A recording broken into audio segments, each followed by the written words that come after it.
Your Uncle Thomas was a fine man. He certainly thought a lot of you. As you may know, he had no direct descendants, so he wanted to leave you the bulk of his estate. I can't believe it. He didn't come home to visit very often. Well, it's right here in his will. You can claim your inheritance as soon as you meet the stated requirements.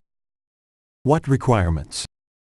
After immigrating to the U.S., your uncle fell in love with his adopted country. He was especially fond of Atlanta, Washington, Chicago, and San Francisco. He wanted you to visit some of the places that he enjoyed so much. That seems easy enough. Anything else?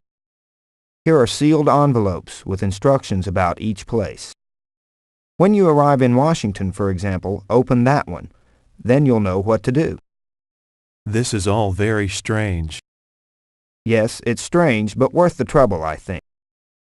When you finish your treasure hunt and return to Atlanta, I'll give you your check.